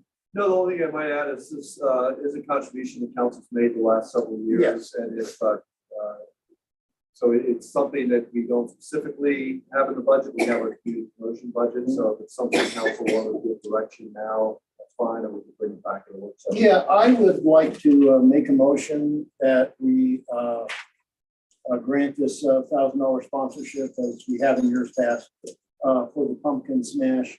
Also with the qualifier that there is some coordination with Paul and his crew as far as having a truck available and time for cleaning. Do I have a second? Second from Jeremy. Any discussion? no, I just would suggest to Jen to tell Paul exactly how many barricades you need and when, so that he has a little heads up and we can. Yeah, thank you, Kate. Anything further? All right, roll call, please. Mayor Chuck Harmon. Yes. Kate Collier. Yes. Art Cacavelli. Yes. Scott Pennell. Yes. John Curtis. Yes. Jeremy Jones. All right, next up, Mary Jane, welcome. There's a double welcome because you have two things tonight. What list did I have for you the other day? Well, Right? we have Clear Creek Center for Arts, but we're pretty flexible. Do you mind if I start with the Argo? No, that's fine. Can you please state your name and address? Mary Jane Lumley, 110 Montaigne Drive. Long-term resident of Idaho Springs. And just as an aside, I want to thank the city for keeping the flowers out so long this year. It really adds to the ambiance of downtown. And I know they're kind of looking bad now, but people really appreciate it. And I know our sales tax is doing great. And I also want to compliment you on all the grants that we're doing and the collaboration with all these people say, wow, we're on everybody's radar. I know everybody's curious about the Argo. And I have one very small ask, but first let me tell you where we are. It's almost 2.5 years since we stopped the project and lost our money, blah, blah, blah. The project has grown from $48 million to over $62 million in cost because of COVID and everything else, just to let you know that. We are coming down to the finish line on our $62 million worth of funding. And I can't yet report until it's all public, but I have been keeping them there and that's it. We're really happy with who our funders are. They're internationally known operators, systems all over the world. The expertise that we're bringing to this project is going to be stunning.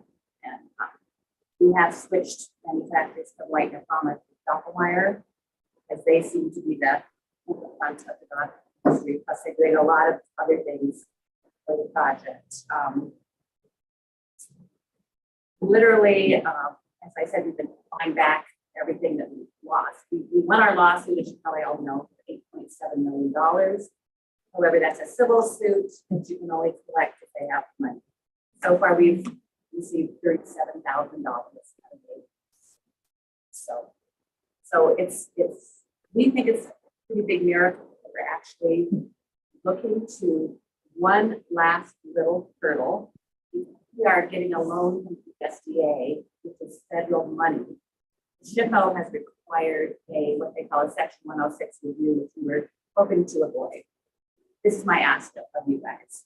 And that's the final straw that unlocks the USDA debt financing for us. And if anyone really would care to talk to me in private, I'll be happy to go over it with you. But we just we are requesting a letter from the city, basically similar to what you wrote in March 10th of 2020 in support of the project, saying that it's historic and that it goes along with the historic character of the district, et cetera, et cetera. I hope to have it to Andy Friday, but I couldn't get it done because I'm doing everything else. So our request is just basically a redo of that letter that you did money that we can send to the State Historic Preservation Office because there's new people there and they're all going, oh, we don't know about this. And if any questions on our status right now, we should be, if we can get this last I dotted and T crossed, literally under construction. The money is sitting there. Virginia, I don't mean to cut you off, but just for council direction, I mean, this is the same project as it was in March of 2020. Correct. Really, you just need an update on Right, the and letter. I'll show it, give this to Andy and actually I'll give it to you right now. And this was actually the review that the council did along with the HPRC. So I can help you draft it. It doesn't have to be this long, but yeah. And when do you need this? Yesterday. The sooner we can get it, the sooner our funding from the USDA. This is literally the final hurdle. And it's not a requirement that the city do it, but I'm just trying to add our. Yeah, right. Well, I mean, admittedly, that letter is, a few years old, Right. although nothing's changed. Right. So that's. But I basically can our- see why they would want something more current. And as I said, the guard has changed the State Historic Preservation Office, so they're making us go through extra. This isn't required. We're doing a whole cultural resource inventory at the top of the document, which we have before. That's done now. So is there a letter of recommendation that was done to the state petitioner? Yes, yes, You have that as well? yes, I do. And actually, this is the one that was. Any questions though while I'm standing here? Argo Mill business has been great, just like really appreciate the city's support. I'm waiting for. And also, since we get funded, $50,000 comes in. That's one of the first things on the list. And my second request is many of you have been to the meetings we've been having with the cultural music arts committees in the city in the last couple of years. We actually talked about buying the old school prior to the school district getting a bond issue and putting their elementary school in there. In the last year and a half, we've formed a 501c3 nonprofit called Pacific Center for the Arts and Education. We've all got it in your pocket. Scott was at that school, same as I was. Did you perform on that stage? Yep. So what we're doing, if you read your packet, we are leasing the 4th floor from the school district. And we will be providing arts and educational programs for the entire community from 0 to 100, as well as professional performances in the summer during when the school season is out. That space on the 4th floor is 16,000 square feet. It's got a beautiful acoustics. We're talking about like a gallery, a theater, if anybody's ever been to CPA. It's got 175 seats, a children's black box theater, and then our main stage, which is a 300 seat theater that is just stunning. As part of the bond negotiations, the school district is required to bring the entire building up to code. So that 4th floor will be safe, secure drive up to mechanical codes and all of that. So we will be getting a box with 3 theaters and all these other rooms and dressing rooms, et cetera, in it, ready to have for the next generation. And I know personally, I've felt really bad the last 20 years that school has just been mocked, and I'm really happy to see it getting a life. The current board is Scott Levinsky, who used to be chairman of the theater and dance department at Metro, also a graduate of Clear Creek. Myself, also a graduate of Clear Creek. Jason Waldron, also he's a 1998 graduate of Clear Creek. Cindy Nealing, who you all probably know, and Dana Crawford, as well as Steve Woods, who's my old boss, who's president of Up the People. So we've got a powerhouse board. And the bond contribution to the project is $4.3 million. That's what their construction costs are. And we managed to get a $1.538 million grant from Colorado Initiatives, Colorado Creative Industries, back in January, but we haven't been pushing our $6.5 million budget until we had an agreement with the school district. We couldn't really push for all this. So we actually need about $300,000 in operating and other funds to be open in May of 2025. So I'm hoping that this is our long-term partner in this in some way, and this can be huge benefits to the community. And we're hoping that we can. We're asking for $5,000 from the council tonight to help us with our operating expenses to get this thing going. It's all been funded by volunteers. Some lines put in 10 grand. So we're just bootstrapping it right now until we can have a signed lease and move it forward. Any questions? Well, Mary Jane, I'm sure you know, for a lot of our citizens, they ask, what's in it for us? And a great example is what's going on Shelley Flynn Fields, right? I mean, we heard folks loud and clear, the youth really turned out en masse to express their desire for the skateboard park. Right. And I'm only bringing up that, some things have a lot of bang for their buck. You have secured millions, congratulations. And it does seem like to me that this is an amenity that really supports further education, K through 12 and adult. That's our goal. We can have community meetings, community events up there. And we joke because the early childhood education is going to be on the south end of the building. And their group says, well, they can even have babysitting while they're doing their arts. And so it's a real collaborative effort, and it's a little bit difficult with the school district, challenging, I guess I may say. But we're working through all those challenges. And we are officially their partner, and so it's the early childhood. We'd love to give you our whole presentation that we did for our grant financing at some point, and also love to give you a tour of the floor and that amazing building. It's also one of the best examples. A student of Frank Lloyd Wright designed that building, and it's a brilliant example. And I learned this as I was doing this, even though I went to school there, a Bauhaus brutalist architecture. And there's this international society that wants to designate it internationally as a very important, this Bauhaus brutalist society. Well, Mary Jane, I just learned tonight from Jeremy that it was a free span building with none of those walls erected. Oh yeah. I had no idea. But I was there when there were no walls. right. Well, yeah, you experienced the original deal. But it seems to me that there is a tremendous bang for the buck for our citizens here.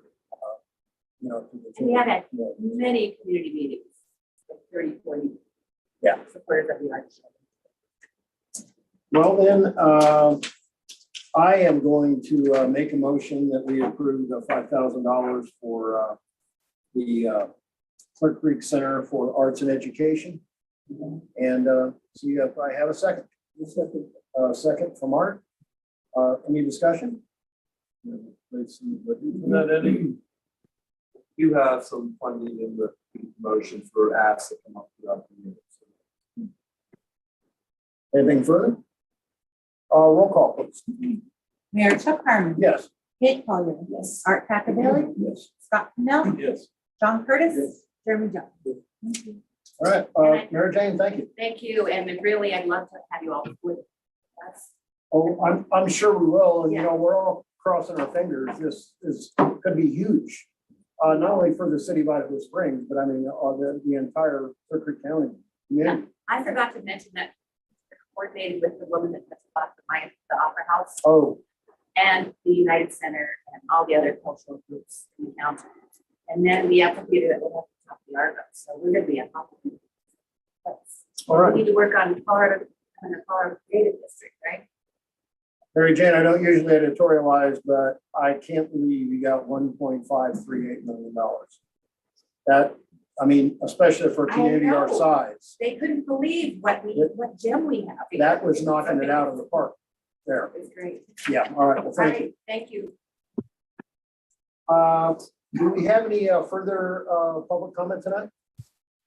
I didn't see anybody signed up unless we have somebody online. Okay. Is our finance officer with us tonight? Yes, sir. Oh, okay, good. Lorraine, welcome. Thank you, Mayor. Hello, everyone. I'm here to go over the September financial reports. All And right. will I be sharing my screen, John, or do you have something to show them? I had sent you a link to become a panelist, and that's the requirement. If you could just link. Okay. And then Lorraine. She's gonna share some of this.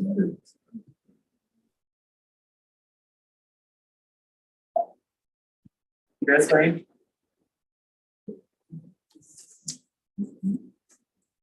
Can you see me? No. Oh, there you're coming in now. There you are. There. How's that? Gotcha. Okay. Hello, everyone. And I'll share my screen now, and hopefully you can see the financial statements. So tonight we're looking at the September financial statements, and I want to kind of highlight the percentages of where the various expenditures and revenues are at this point in the year. Obviously, September is 3/4 of the way through the year, so we'd be expecting most things to be about 75% received or spent. We start with this cash statement, of course, and it shows you've got 11 million in cash at the end of September, and all the various funds have a share of that. The general fund share is $2,046,000. So going over to the first page of the general fund, you see that amount in their assets. And then I'm going to focus on beginning fund balance, which is $1,885,000. So that's a nice one. And then I'll go over to page 3, which is where the revenues start. And as usual, we have your bigger 10 revenues highlighted. And over on the right-hand side, the last column is the percentage of the year's budget that has been received in the year-to-date column. And so, as usual, you get most of your property taxes by the end of June. So you've got about 95% of those. But sales taxes is 63 or 64% of the budgeted amount of 2.2 million. So we want to keep an eye on that and make sure that if that's going to be much lower than the budget is, that doesn't create a problem. And of course, I've already looked at this, and it really isn't creating a problem because the expenditures are about 60% also. So they're coming in slower than thought, but this was a robust budgeted amount, because when you look at year-to-date actuals through September of 2021 and 2022, they're 1.2, 1.3, and you have received 1.4 so far. So that's a good amount. Then the other items, building use tax, it's one of your bigger revenues, and it's only at 20%. And public service is coming in higher because of the air conditioning summers. So those are looking good. But overall, this category, sales, property sales and use taxes, is at 66.6% of the budget, as opposed to 75% of the year being elapsed. The other categories, licenses and permits, are at 70%. Other taxes, and these are pretty much shared taxes or things you get through other entities, are at 68%. And then your general revenues from fines are at 77%. Going on to page 4, you've got your miscellaneous, that's over 100% of what was budgeted, and your fund transfers are at 75%. So the bottom line of the revenues for the general fund is at 68.6. So you can see that even though some of these other categories are more than 100%, you're top heavy with sales and use taxes being the biggest part of your general fund revenues. So when those are lower than expected, it brings the whole total lower than expected. Again, I'm not seeing this as a problem, but it's just something to be aware of. When you look at the expenditures by department, we're going to look at the bottom line for each of these. So the bottom line for the streets department is that they're only at 57% of what was budgeted. So your expenditures are not at 75% either. And that's why the revenues isn't going to create a problem if they're not that high. Here's administration. It's at around 70% for the year. Community promotion, close to 60%. Building inspections, 67%. So you can see that these have ample budgets, but not all of them appear to be going to be spent. Police, 67%. And court is at right around 75%, as is the quarterly transfer of what we budgeted to the fire department. Parks is at 90%, and you would expect it to have its heavier expenditures during the hotter months when you're mowing the grass and doing things that have to be in the parks, watering. So that was normal because those expenses per month taper off near year end. And then you've got no more transfer to the pension. So when you look at the total general fund, the expenditures are about at 67%, and the revenues were around there. So you're not looking bad. You had budgeted for the year to draw down your beginning fund balance by $96,304. It's the bottom line in the budget column, net revenue over expenditures. So you thought expenses would be higher. And when you budget, and I wasn't able to join your work session today, but I know when you see the proposed budget, you want to include everything that you might possibly be able to do. And so it's oftentimes this situation where you've budgeted for something, but it hasn't been completed, or it had to slide to another year. And we'll see more with the capital projects where you're in the grant writing and waiting process, and where everything always takes longer if you have a state agency involved, that you budget in one year because in case it all goes quickly, you want to have the budget there, but it'll be pushed off till later. And some of your bigger expenses in the general fund are showing that too. Also, you budget for full force of employees, no vacancies, everyone's there every day, full salaries and benefits, and obviously vacancies and retirements and whatnot. So that's where you are at the end of 3/4 of the year. You're at about 67% in both revenues and expenditures. The other funds, here's the Hanson Cemetery Trust, which is usually pretty dormant, but you do get some interest coming in there, and you do have no expenses in the fund at the moment. You've got the ramp fund, which is for Colorado Boulevard use. You started the year with $696,000 left from what the city of Denver paid the city of Idaho Springs to take over the, what the state paid the city to take over the maintenance of Colorado Boulevard. And you've drawn down another $56,000 of that so far this year. At some point, you'll have drawn it all, and it'll be entirely on your own. You won't need this fund anymore. But here's the good news. The continued interest is looking better than had been in the past years and had been budgeted.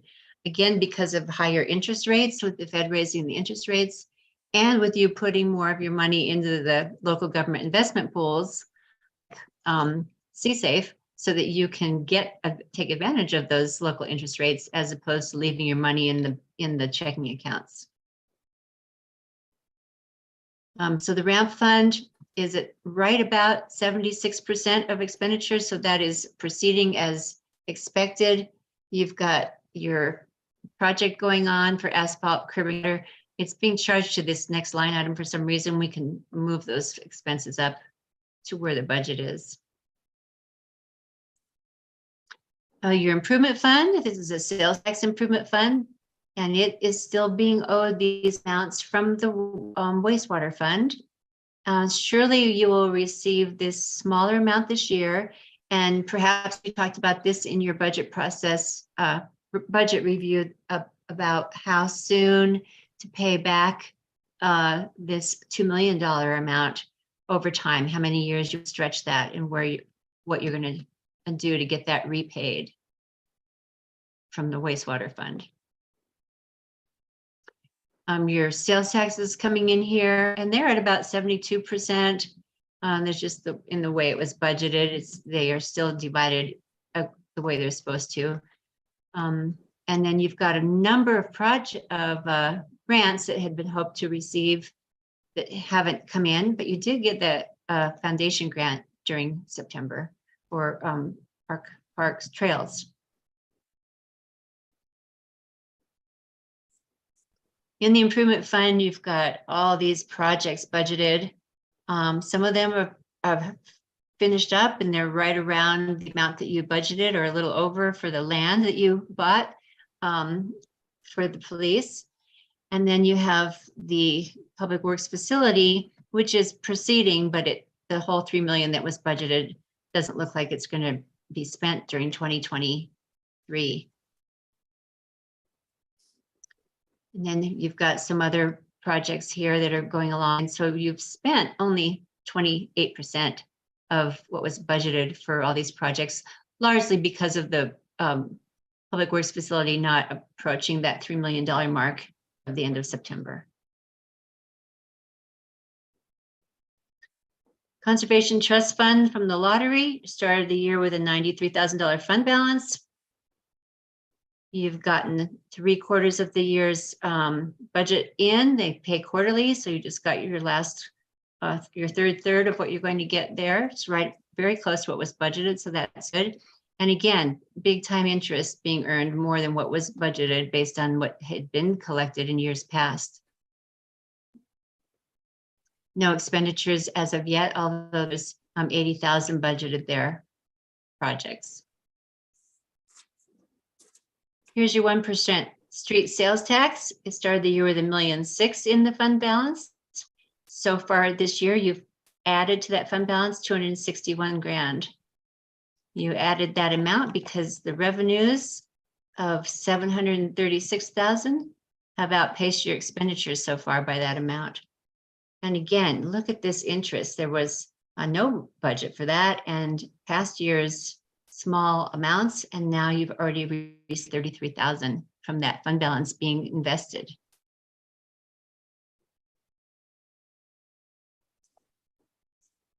Here's the expenditures that were budgeted, and you spent about 30% of those so far. You will spend all of this bond principal amount when that principal due date comes along in the fourth quarter. And then these other line items have activity in them that will continue. Now we get to the water fund, and here you started the year with 6 million in net position. That's not fund balance of money. That's all these capital assets, the 13 million minus depreciation, minus whatever your liabilities are so far. So you've received interest, the new sales tax here that started in January. This represents actually 7 months of collections because there's a 2-month lag. So you'll be getting more money in than this looks, but it's at 67% of the budget so far.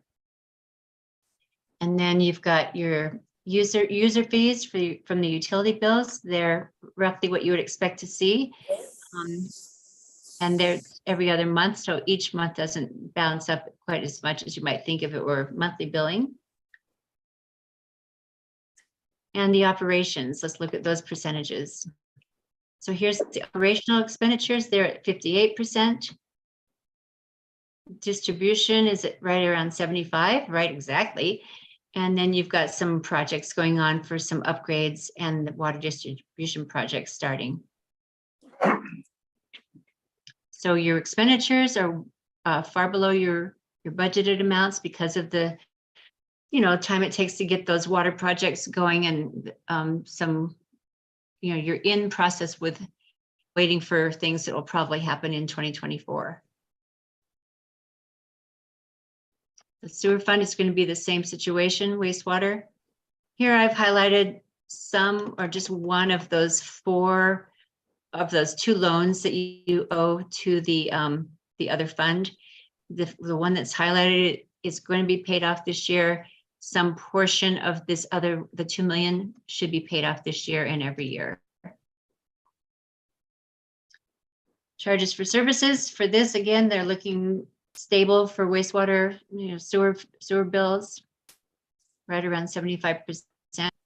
And again, your operations are lower than that. So here's the 51%. And partly that's low because look at the amount that was budgeted here for the sales tax reimbursement. And we have not booked that yet. So when we do, that whole amount will be gone, will be spent. Then we've got the, I usually wait till the fourth quarter to book that. So you'll see that probably next time or the time after that. Wastewater projects are slower, span this 500,000 than you had thought might potentially happen. They're moving along. And then, so you have a year-to-date actual of 455,000 revenue over expenditures, whereas you budgeted for only 183. And that's, if more of these projects get done that were on the other pages, then that number will go down. Parking, I want to spend a little time on. It's your last fund that we're going to look at. We're almost done. But here's your balance sheet. And you started the year with this, with no fund balance. Where is that?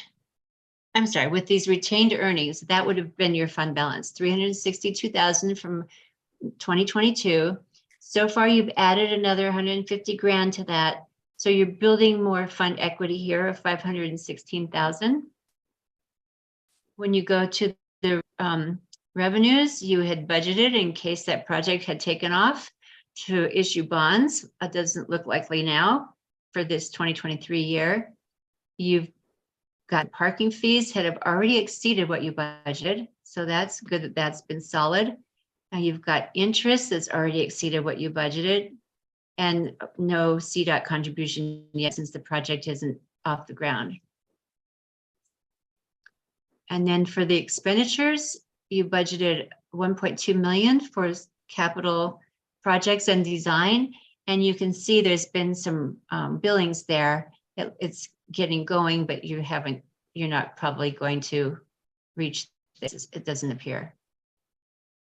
So you're looking good in all your funds, I think. You've done a lot of projects so far. You have so many that you've got underway. It amazes me.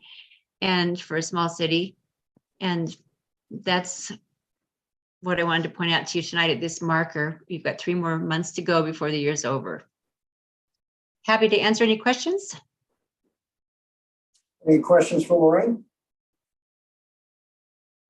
Well, Lorraine, thank you very much. Very You're welcome, illuminating Mayor. as usual. Good night. Right.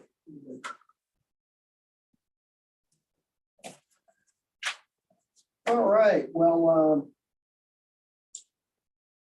next up is resolution number 24, and I'll be turning the gavel over to John. Thank you, sir. So here. Move that, flip.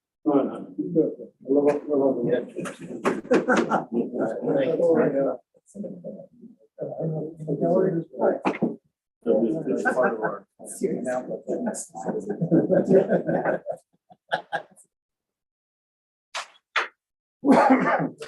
Okay, under resolution, need a motion for resolution 24, series 2023. I'll move to approve resolution number 24, series 2023. Resolution declaring elected city officials, appointed city officials, and part-time and seasonal city employees eligible to participate in the city's employee insurance benefit program with no financial contribution from the city. You have a second? Second. Andy, you want to discuss this? Have anything to inform us on? I did speak with our broker about this, and it is done in other communities as a benefit. And it just enables appointed officials and other than your full-time employees to also participate at their own expense in the benefits program. So we, as a small city, because we are in collective, if you will, with many other small towns, we're able to get some of the savings that you see with a bigger organization. So that's why we are kind of able to hold the costs and get still really good benefits. So we'd like to make this available to others who are in official capacity with the city if they want to. And it is possible to do. We just need to pass a resolution to that effect and then notify our brokers. On the discussion?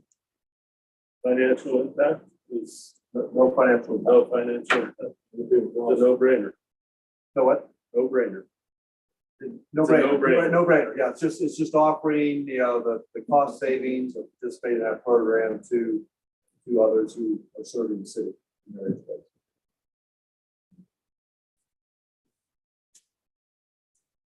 Go for the vote? Mayor Pro Tem John Curtis, Yes. Jeremy Jones. Yes.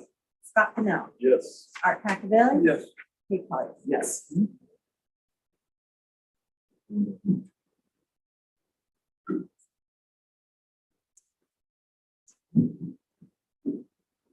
We're ready for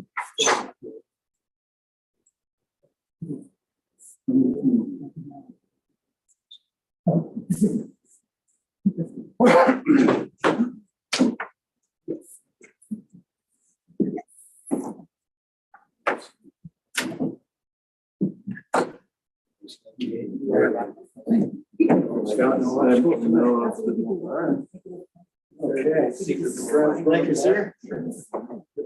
All right, next, we have a city administrator with one request for action. And do I have a motion? Make a motion to approve the proposal from Raf Tellis in the amount of $39,975 to conduct a utility billing assessment and code review split between 51-00-5108 and 52-00-5108. Thank you, Scott. We'll have a second. Second, and any discussion? I think this is going to be beneficial for the city. Oh, good. You're going to see more equality in the building. All right, excellent. Glad to hear that. Anything else? And I agree with you.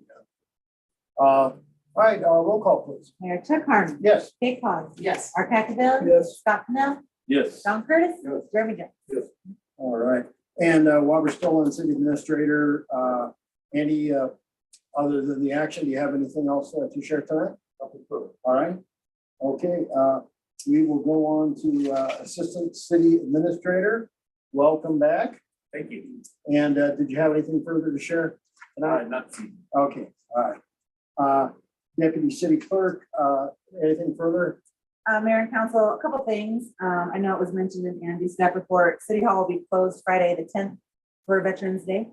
And then ballots have been mailed from the county. So Oh, y'all yeah. should have ballots. Please vote.